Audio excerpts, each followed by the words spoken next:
What's going on, guys? Welcome to another episode of the Popcorn People Podcast. I am your host, Ricky Valero. On today's episode, I am I don't even know, dude. I don't even know. On today's episode, I don't even know. On today's episode, we are going to give our instant reactions to Nosferatu, along with talking about our upcoming Critics' Choice voting, which opened on Friday, and then maybe talk a little bit about the astronomical box office figures that we've seen. As always, I am joined by my partner here, Mr. Don Fisher. How are you, man? What's popping, Colonels? I'm good, man. You know, I probably gained like 3 pounds over the weekend. Scarfing down some food. By the way, I made some fire ass dessert and fire ass mashed potatoes. I made some. I've seen it go viral, I guess, a couple times. I hate that. Sometimes I hate saying that it went viral. But the sweet potato cornbread, I made that tonight. Forget about it. I had to do something to recover from Miami losing yesterday. It's not good. That's not good. Look, and on the college football note, all I want for this playoff is for Alabama not to be in there. Y'all lost to Vanderbilt, okay? You lost to UT. You lost to a weak Oklahoma, and you didn't even score a touchdown that game. So if they put Alabama in this playoff, I'm not watching. For namesake only. I know. I'm not watching other games. I'm not doing it. I refuse. Yeah, it was definitely an interesting weekend for college football. I do think it's funny that everybody's like, oh, Texas is going to join the SEC and not going to do shit. And then they win the SEC their first year. You know what I mean? So, obviously they have to go play the game next week against Georgia, which will be interesting. Didn't they lose to Georgia? Who did they lose to? Or Alabama? I don't remember. They lost. I don't remember either. It doesn't matter. But this coming week, or this past Friday, we obviously got the email in the inbox that said, it is time to vote for the Critics' Choice Awards. Dom and I aren't going to reveal too much on today's episode, but we're going to share a little behind the scenes on some of the movies that we're talking about, maybe some of the performances that might pop up on our ballot. And then next week, we'll kind of dive a little bit deeper into those ballots. We like to be as transparent as possible here on the Popcorn People Podcast. We like to share with you guys who we're voting for. It doesn't matter. We're open books here, and I think that it's something that's very transparent. And if you're looking to send any money for any picks upcoming. Apparently, there was an email going around asking people to nominate Ariana Grande they were offering 4 digits if you put her on your ballot. So my email is Richard. No, I'm just kidding. That's crazy. Yeah, I saw apparently I went to a couple Critics' Choice. Did you see this? Did you see that? Apparently, there was an email that went around that went to Critics' Choice. A couple of Critics' Choice members. They must have read my wicked review. I didn't get it, but they were offering this. I think it's a joke or like a bullshit thing. But apparently, they were offering 4 digits to ensure that Ariana Grande was on the ballot. And I'm like, where was my email? Her fans really be on it. Shit. Again, the legitimacy of it is what it is. Somebody might have just done it somehow, figured out a couple of emails from Critics' Choice members and just sent it out their way. But, we can't be bought here, No. Unless it's for like $1 million. Then, yeah. Just kidding. I'm kidding. It'd have to be like retirement money. Yeah. To completely like forgo my ethics, integrity, and respect. I have to be able to retire and not do anything anymore. Yeah, exactly. For my ethics, I'd like throw myself out of the critics group. You know what I mean? Just because of what happened. But that being said, the last few weeks we've talked about how we're getting lots and lots of movies. One of those movies was Nosferatu. Now we can't go in depth on our review. We can just go off of instant reaction. Basically, I'm going to talk about what I tweeted, give a little insight of what I think awards wise. And that's, Dom, that's where we could push it onto ourselves to talk about it in a way where we're not reviewing it. Just give me your quick reaction. I'll give you my quick reaction. And then maybe after that, we'll talk about maybe some of the categories we're considering it for for the upcoming Critics' Choice Awards. So, what was your just instant? Again, this everybody watching at home, everybody listening on the podcast, we like millions of listeners across the world. This is not a review. No. The first thing I wrote down, majestically macabre and haunting and atmospheric. That's all I'm gonna say, because I know, it is crazy. Normally we get the spookier films around like February. We get them around October, September, but to have one that is so chilling during a cold month, supposedly cold month, is really cool. But yeah, I mean, that's how I'm gonna keep it: majestically macabre and haunting and atmospheric. I feel like that kind of encapsulates enough. I'm excited. I sent to one of my friends like, "Hey, I can't wait for you to watch this. Like, I'm not gonna say anymore. I can't wait for you to see it, because it's a justifiable remake." Yeah. So, not to go too deep, but for me, it's like, I even wrote this in my tweet. It just grabs you by the throat, and it never lets go. Like, it's just a nonstop like hunting, just a technical masterpiece. Like, to me, it's just so beautiful. Lily Rose Depp, probably performance like you won't see this year. A shout out for horror films. You know what I mean? Her, Naomi Scott.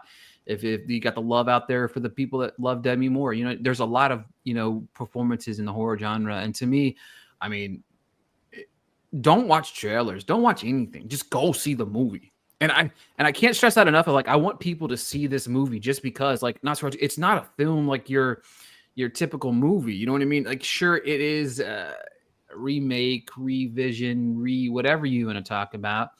But I just feel like just this movie, I wish the first time I ever saw it was on a theater. I am sad. I watched it at home on my couch. You know what I mean? That was really, really disappointing. I have a great surround sound, but not good enough to really feel that atmosphere that I felt like that Eggers was going on. But I definitely plan on checking it out in theaters, though, whenever it drops on Christmas. Christmas every year, I catch a movie. Typically, I try to see a movie that I haven't seen, but by the last few years, it's almost impossible not to see a movie I haven't seen. So this definitely will probably be my Christmas Day movie this year. Now, let's talk about the awards side of things, and where are you potentially considering it for your upcoming voting for Critics' Choice? That's a that's a good one. It's definitely, ooh.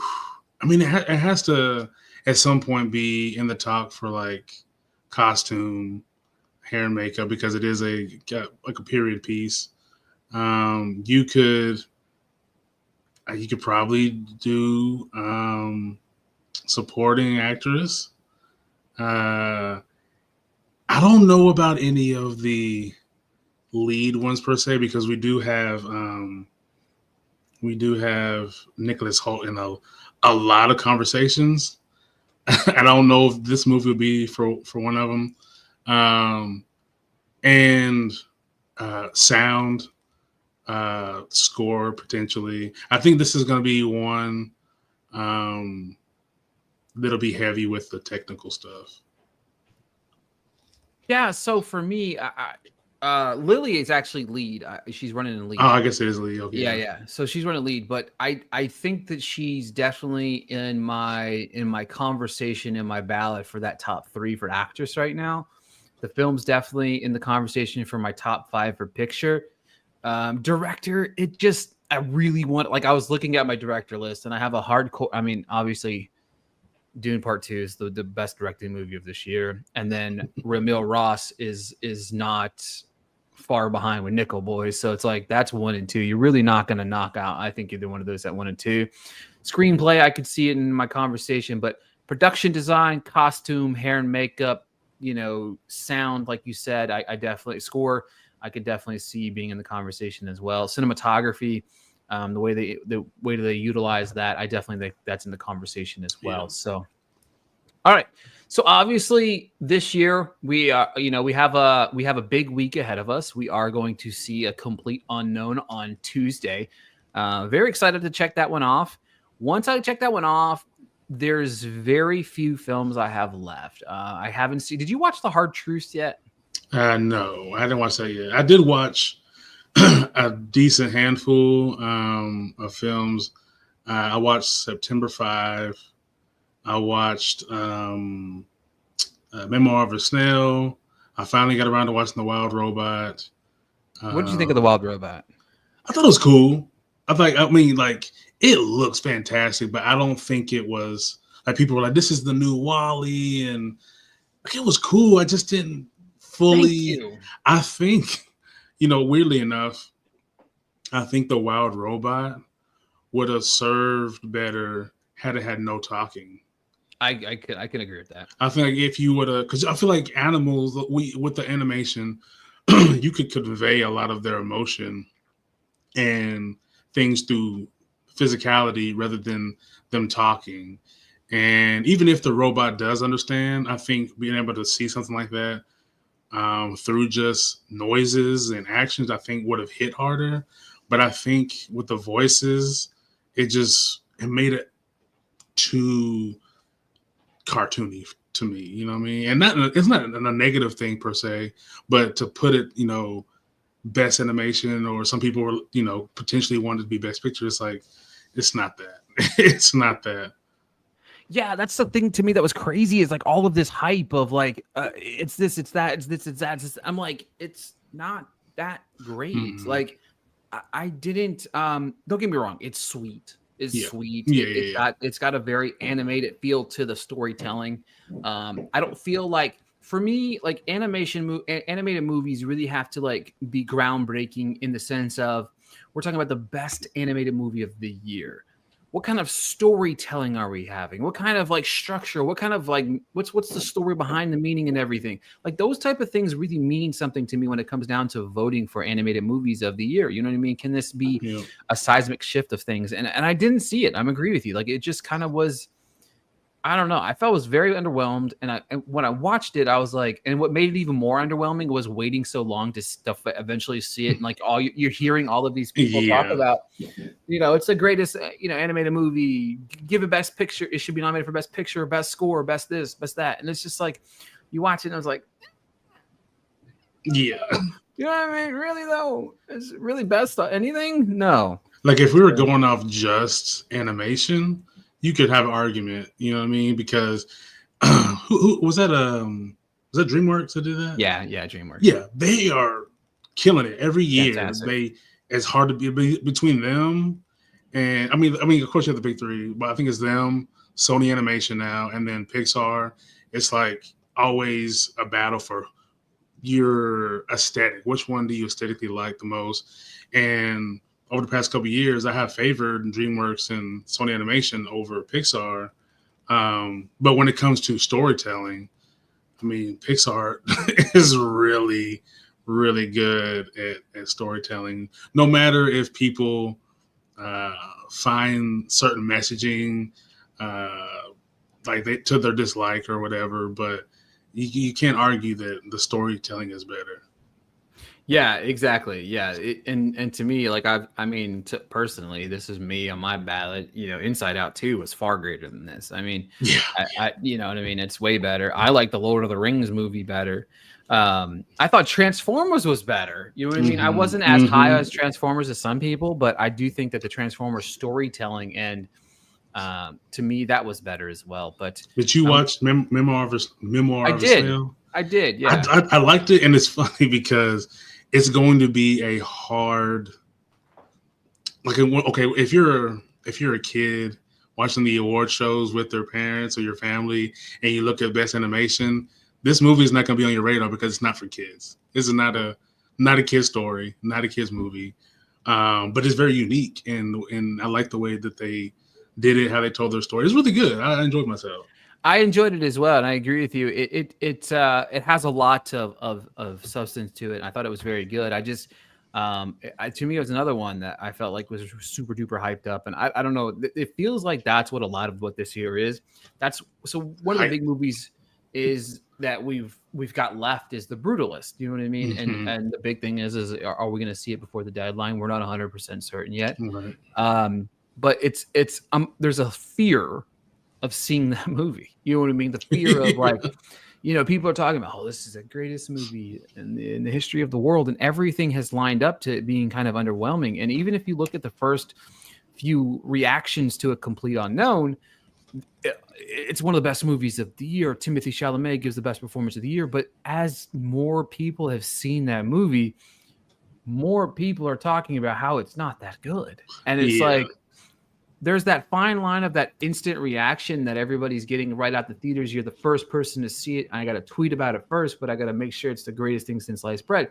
Even with Nosferatu, I was nervous about that too, because there was a lot of praise for that movie. And I didn't really see a whole lot of middle of the road reviews. Yeah. Yeah. So it's like that one at least lived up to the hype. But for everyone that's living up to the hype, I feel like you're getting let down by, right around the corner with some other things. So, yeah, Yeah, that's the hard part too about awards, especially the later movies, is because there is those big grandiose, first few tech or reviews or tweets, and it's easy for people to latch onto a movie because they saw it right before voting, and you forget about something you saw early in the year. Like I know one of the conversations I saw was about uh, the actors under 21 years old and for the category. And I was like,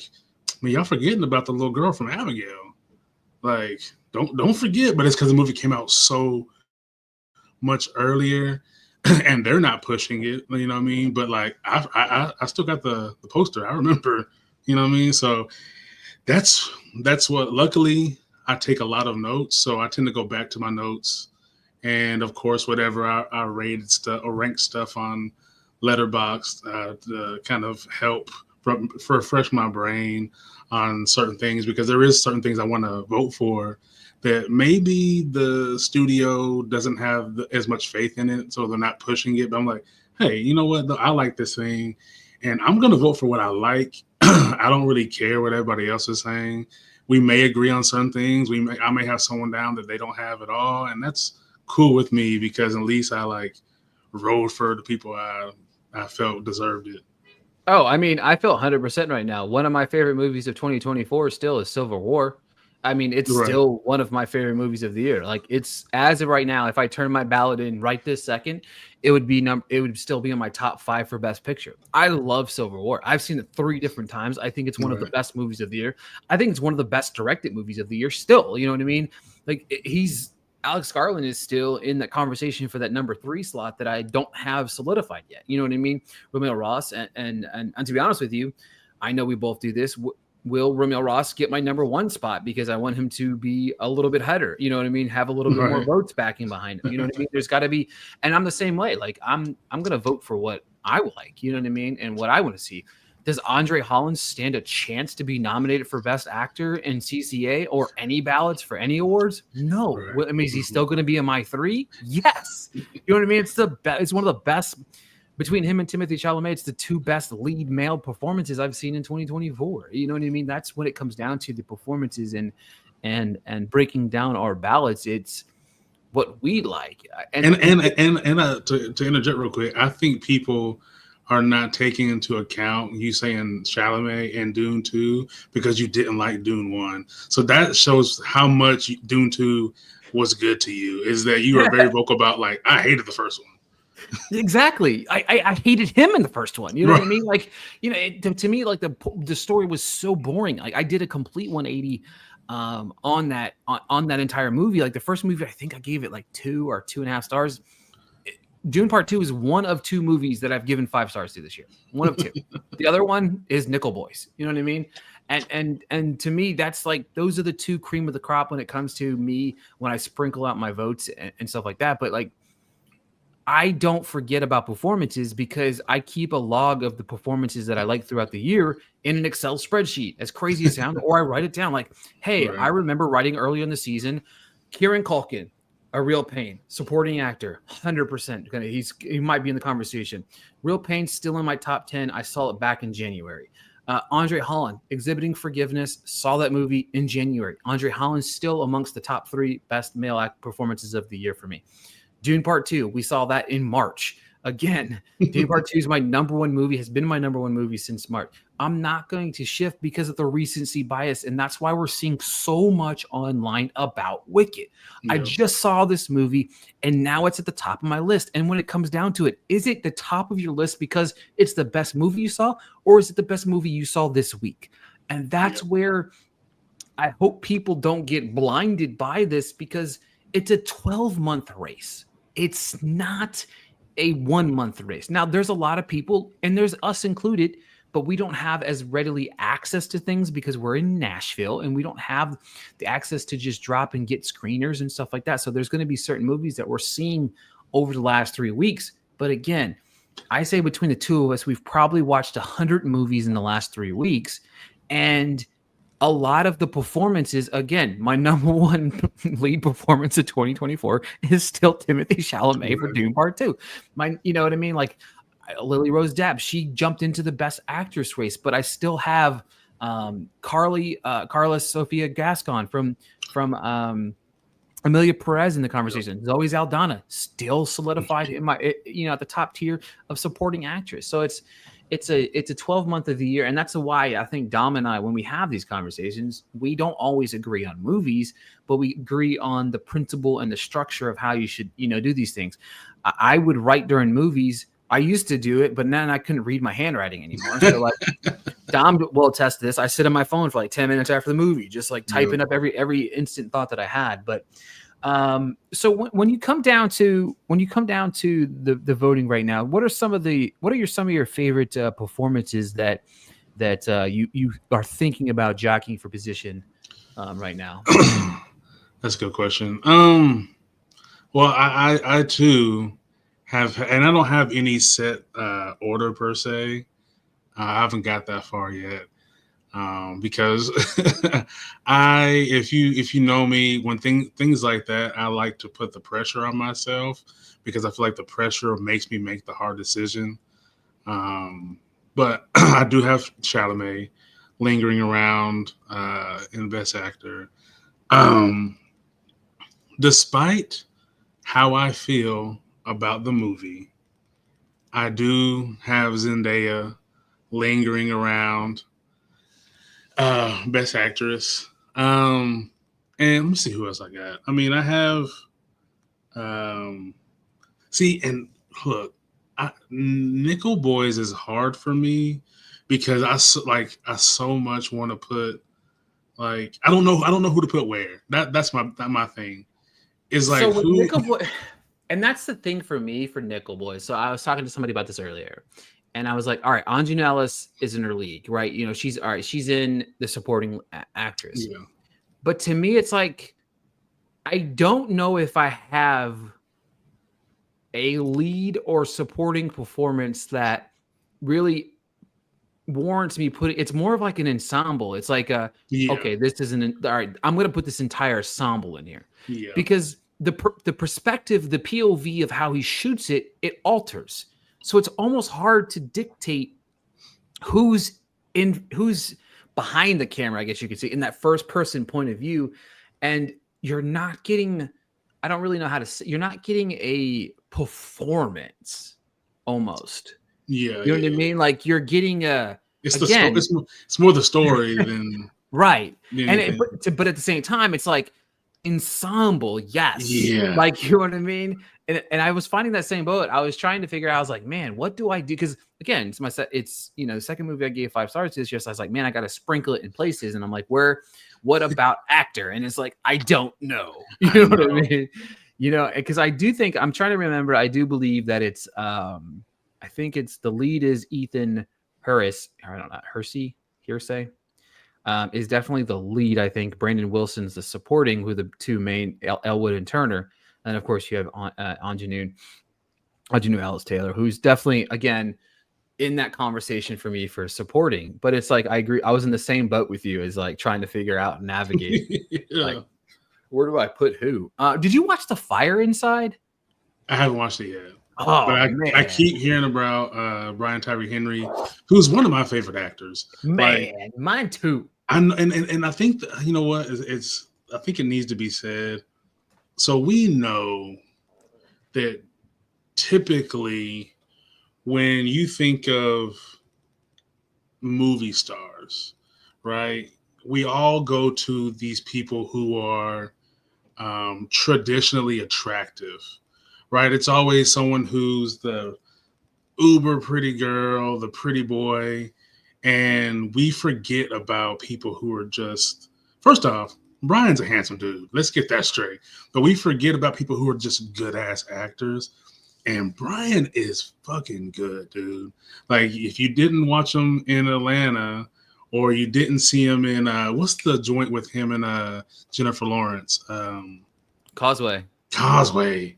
Dude, like everything he's in, even Eternals, he was great in Eternals. Like, this guy is one of the best out right now. And I'm glad that he's getting all these roles and he not having to be like, I got a six pack and I'm jacked and all this shit. Like, we need to respect like good actors, and I think we're finally kind of getting into that place, because it's hard to argue like, hey, he's really good. I mean, Bullet Train, he's good in everything. It doesn't matter. I was gonna bring up Bullet Train too, because again, it shows his range. Widow, Yeah. Bullet Train, Causeway, The Fire Inside. He can be serious. He can be funny. Transformers. You know what I mean? Like, you have a different dude's got range basically. And I just watched the performance last night with Jeremy Piven, and I don't know how much we can really say about it, because I think it doesn't come out till close to Christmas maybe or something like that. But he's going to be in the conversation. Maybe not for me per se. I think I really enjoyed the performance, but I'd have to really think about it. Like, I'd have to really think. But he's going to be on a lot of people's list. I already know. Hugh Grant. I don't care if it's a horror movie. Him and Heretic, fire. That was a fire performance for me. Like, seen him like I've never seen before. And when you're just talking and you can send chills down people's spine, like, that's good acting. Yeah, he's definitely I was supporting actor is such a terrible race outside of Culkin and Denzel for me. Yeah, oof. Denzel, dog. And I just Geek Vibes, we just posted today that they're talking about a Gladiator 3. I don't know what that's going to look like or what it could potentially look like, but if Denzel ain't in it, y'all making a mistake. Okay, y'all are making a grave mistake, play. Yeah, he was fantastic in it. Yeah, it was like, yeah. There's just it's just a lot going on, and there's just so many different categories, so many different conversations. It was funny because I was like diving into some of them, and I was like, man, there's some really strong and hard decisions that we're gonna have to make over the next couple, not a couple weeks, literally, like we have literally a week. And thankfully, we'll be able to knock off A Complete Unknown in the coming days here, which will be a nice little movie to, again, check mark it off here. But like, when you're looking at like, best, we got best comedy movie. I have to go back and like look at the movies that were comedies this year. Babes. I think Babes is like in my top 3. That, and then what's the Scrambled? Yeah, Scrambled. Yep. Again, movies that half the people don't even know, have even heard of. You know what I mean? But I'm good with it. You know what I'm saying? But like the young actress under 21, that one's going to be an interesting one, because again, I agree with you. The Girl from Abigail should be in everybody's ballot, because she was fire in that movie. Best song, I could probably list 3 songs from Amelia Perez just by itself. Let's see here. Yeah, but like I said, so next week I'll be jockeying for position. I'm probably going to turn my ballot in on Friday. I'm hoping that the Brutalist comes across, the ferry train for us over the next couple of days, so that maybe I can add that to my list, and maybe Adrian Brody and Guy Pearce and and everybody else in that movie can maybe get some love from me, or maybe it sucks. It's one or the other. You know what I mean? It doesn't matter, but I'd at least like to check that off before I vote on Friday.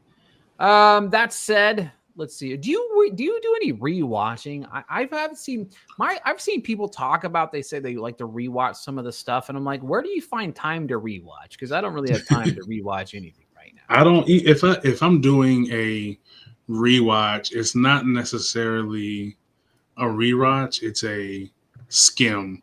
Yeah. I remember like certain moments that I kind of want to go back to, or if it's something like that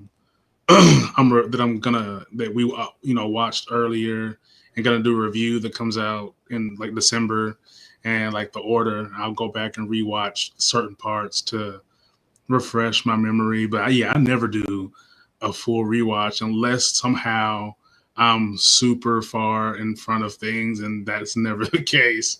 I don't know how people. I mean, I guess if you it's doing something like Wicked and you went and saw it in theaters again, I can see that maybe. But like, I feel like you're just missing out if you going back to rewatch something you're already going to vote for. Yeah, for sure. That's exactly what I'm thinking. You know what I mean? Like I let's see here. When are the nominations going to be announced? That's a great question. That's what I've been trying to figure out. Why can't I figure? I got an email that says every important date, but I don't see final ballots deadline for returning our nominations. I don't see them. Timeline. Oh, December. Nope, that's 2023, guys. Let's see here. You're getting a live action, ladies and gentlemen, here. Let's see here. Set to be announced. Nominations will be announced on December 12th, it looks like. Yep, okay, all right. So film nominations will be announced on December 12th, which means we'll do a little something fun on that night, probably that night, talking about the nominations, which is going to be a Thursday night. That's an interesting night. Okay. Yeah. So you'll probably hear from us Thursday night, and then we talk about our final. CCA members will be sent their ballots on January 5th, and we're to return it by January 10th.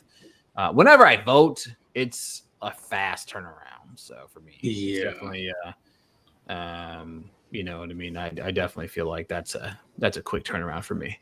Yeah, I try to go with my gut. Yeah, exactly. Like boom, boom, boom, boom, boom. I'm done. Oh, I'll tell you. What I guess I kind of put it off because I was watching other things, but I just finally watched. I think you told me about it. I guess probably in September. His Three Daughters, dude. That's another one. I'm just like, okay, so who do I? Okay, cool. Yeah, I just fucked my whole. And I got to think about this movie too. Yeah, it's a phenomenal film. All three are running supporting, which was interesting to see. Yeah. And I've talked to like 3 different people about this movie. I'm like, what's your favorite performance? Carrie Coon. What's your favorite performance? Natasha. And then what's your favorite performance? And it's Elizabeth.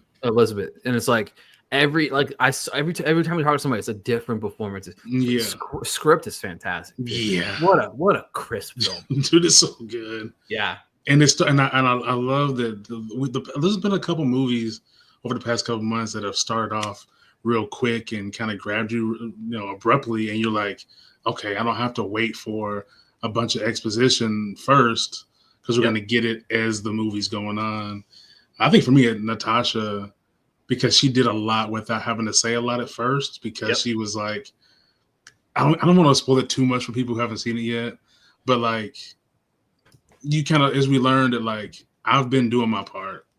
Yeah. So I'm out the way. And, it's so good. It's so good, man. And it is. Carrie is good though. Carrie is good as that yin and yang type of situation. And then that reveal kind of was, I was like, oh, that makes sense. Okay. I'll tell you what, there was one scene in the movie, and I'm not going to, again, I won't spoil it, but there's one scene where something pops up alive, And I literally was so mad because I thought for sure that was real. And I Yeah, was gonna throw the whole fucking movie away. yeah, I me was like, too. if this motherfucker is this, Me too. throw the whole fucking movie away because I'm done with it. But then it was like it played out the way that it needed to in Yeah, order I to was be. confused first. I was like, hold on, hold on, hold on, hold on. Do Something not ain't piss me right. off. Y'all got me right now. You know what I mean? Like And close it out. I watched a scene twice, and it was um Natasha's friend, boyfriend guy, and Carrie Coon. That whole kind of I Oh, watched that it back and twice, forth. and I was like, oh, that scene is so good. Dude, Like it kind of felt it wasn't as intense, but it's the same way I kind of felt like having to go back to it as Marriage Story when they mhm. kind of get in that big explosive argument, and I was like, wait, let me go back. This is too good. Yeah. Yeah, Yeah, because for it's crazy because for that that guy the actor there that's really the only real scene you have where yeah, of any meaningful substance, and it's knocked out of the ballpark. You know what I mean? Like completely knocked out of the ballpark. And now that I think about it, I'm like, damn, that's a fucking ensemble play too, man. yeah, Because you got three incredible performance. Yeah, like I said, man, it's hard out here for a pimp. You know what I mean? yeah, You know what I mean? It's very. And speaking of which, by the way, the ending of and then I just going back to this, it just endings and stuff. Nosferatu had a perfect ending, by the way. Didn't drag on. yeah, Fucking boom, done, finish, over with. We moved on with our life, and I love that about that. Let's see here. Did you get around to the Just an X special, yeah, yeah, yeah, yeah. bruh? Do you So like it? look, yeah, no, it's funny because It scares me a little bit. I was telling my wife about this. He is the only, I say him and maybe Hannibal Buress are the only two comedians that that I like that do the joking style the way they do, because I'm more of a narrative Yep. comedian. Like, I like, that's why I like Chappelle and Chris Rock and Kevin Hart, the way they take a whole kind of storyline and then weave their jokes in through the story. And Jesselnick is more of like a capsule joke, and they go together because they're offensive. They don't really necessarily go together in a story, but dude, it's so good. It was hilarious, and he has he has perfected the pregnant pause, Yep. like because he wants you, for one, he wants the joke to settle in, Yep. and he wants you to sit in the potentially uncomfortable moment that you're in, and then also like he lets you catch up a little bit. Like, okay, he hits his punchline, then he's just like, you got it now, didn't you? Yup, you got that visual too. Cool. That Yeah, was no, like whatever it's hilarious. it was like whenever he like brought up Siegfried and Roy, right? He said that, right? And everybody applauded. He says that just felt like a courtesy applause. Let me tell you why. Like Yeah. he paused, knowing that it was going to get an applause because hmm 95% of the 99% of the people didn't know where he was going with the joke. And then when he gets to the joke, it's actually holy shit, it's hilarious. You know what I mean? Yeah. And what I loved about it, first off, it is the opening joke is top notch. Like the way that he, again, you're right. He just has this. He has this pauses, and you're right. Most comedians, like if you're not fucking funny, those aren't gonna work. Yep. And he's almost full of himself, and I love that in a way Yeah. because like That's most, what word he kind of yeah, plays like of that I'm an asshole type of thing. Like yeah, he presents himself like I'm unlikable, yeah, but clearly you like me for some reason. yeah. And I know he's not always like that, because you could tell by the story about Norm Macdonald, which was fucking hilarious. Oh my Uh, god, no, man, like, and I think too, you can tell, and I think that's what makes great comedians great, is that there's a certain level of confidence that they have, and he has it to where even if the joke isn't his funniest joke, he knows like if I deliver it a certain way, it's gonna hit hard regardless. Now later, if you try to explain it to somebody, they'll be like, "That doesn't seem that funny." Well, it's just the way they did it. I don't know. You know what I mean? I Yeah. think that's when you know that it's the comedian and not the joke. When you can say the same joke, but it's not funny when you do it, but it's funny when they do it. That's how great they are. Kevin Hart's like that too because his Yeah, animation, like his yeah, animation, you're like, this joke is, you're like, is the sometimes it's like the joke was okay, but how he delivers it with his animation, he's very much hands moving, yep. sounds, and all of the yeah, boom, boom, boom, boom, boom, boom, and you're like, that's hilarious. You know what I mean? And it's just like how he delivered, like the whole the raccoon joke that Kevin Hart has, that he kept going back to the raccoon in his driveway that Yeah. pulled the gun on him. You know what I mean? Like that joke, if you tell somebody about that joke, it's stupid as fuck. But how he says it, how he sets it up, how he delivers it with the dramaticness behind him, you're like, Yeah. damn, that shit's funny. But yeah, Justin, like, I appreciate his unfiltered rawness of not giving a fuck. And that whole notion that we can't joke about that anymore. Shut the fuck up. Yes, you can if you are a person of substance, because there's a difference in you trying to be mean and you trying to tell a joke. And you can clearly tell when he does it, when Dave does it, like they're trying to tell a joke. They're not trying to punch down on people.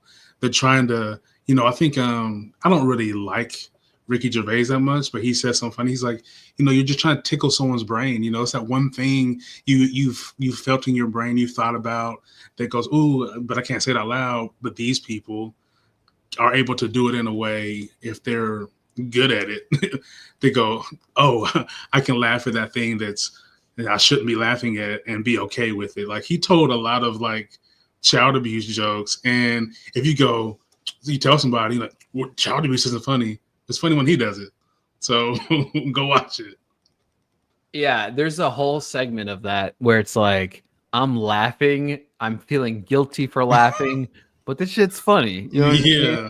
And my thing is this: at the end of the day, we're both big stand-up comedy guys, and we love stand-up. We went to stand-up comedy together, got picked on the entire fucking time. Yeah. You know what I mean? That was a shit show on it. So maybe we'll have to go back again. That sounds like a good time. Right. But to me, it's like he was so good. Like it's one of my favorite specials I've seen this year. But my thing is this: at the end of the day, and this is the last thing I'll say about the comedy special is, if you don't like it, don't watch it. Yeah. If your feelings get hurt, you don't have to tweet about it. But also sometimes, if it hurts your feelings, maybe you got a little self-reflecting. But things can be funny. All things are funny. It doesn't matter. Dark humor is funny at the end of the day. If you don't like dark humor, don't watch people that tell dark humor jokes. You know what I mean? My feed sometimes is nothing but dark humor because I am a big dark humor guy. Why? Because sometimes when I'm having a shitty day at work, I just want to laugh. You know what I mean? Like, and he even gave the term for what that comedy is called, and I can't remember what he said, but it's where you see something that is so terrible that you have to kind of make fun of it. Your brain goes, I have to make myself comfortable, so you make jokes about it. Yeah, and that's exactly what it is. I mean, I have always, my entire life, been a person that when something terrible happens, I'm going to find a way to make it funny because that's the way that I cope with the situation. You know what I mean? And at the end of the day, that's how people cope. And the thing about it is, again, if you don't find it funny, you don't have to watch it. So, all right, we've talked a lot here, and we've got a lot to talk about. I regret to inform that I do not have a blind rankings things prepared for this week. I have one, but I want to save it for next week's episode because I think it'll be fitting. We are going to. What's next? Oh, nope. Next Saturday, next weekend's. Nope. I think the embargo for a complete unknown is the 10th. We'll be able to lightly talk about it, but we can maybe talk a little bit more in depth about Nosferatu.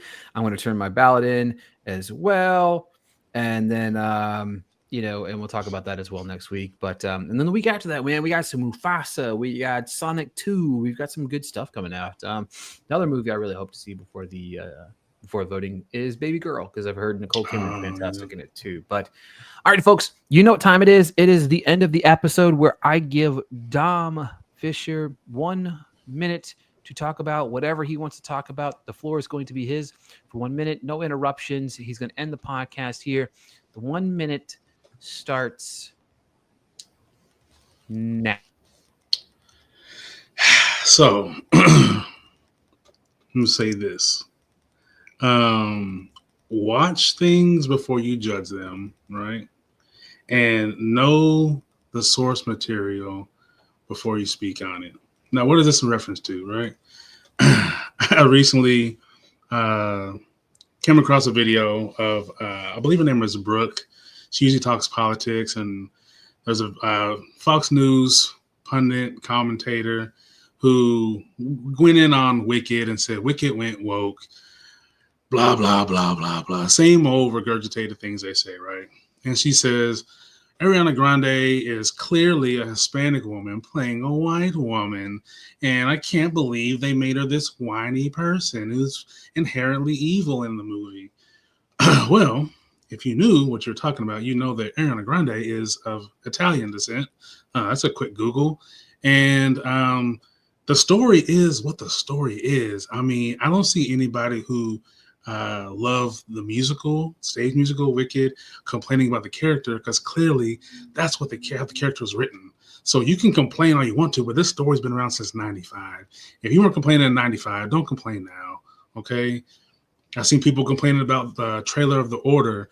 Oh, they're making this movie about white people are bad. It's based on a true story, stupid. Okay? Know what you're talking about before you get on the internet and look stupid. These things are Googleable. Okay? You can look these things up before you open your mouth. Um, again, watch things before you judge them. You can listen to us, right? But if you really want to see that thing, don't let us stop you. We're telling you how the movie plays out. And if you're on the fence, maybe we swayed you to don't see it, or maybe we swayed you to see it.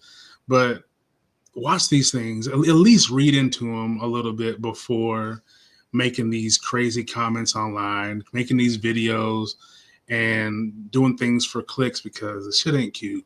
All right. So like get your facts straight, get your knowledge up, and shut up before you talk. Okay. We'll be back next week.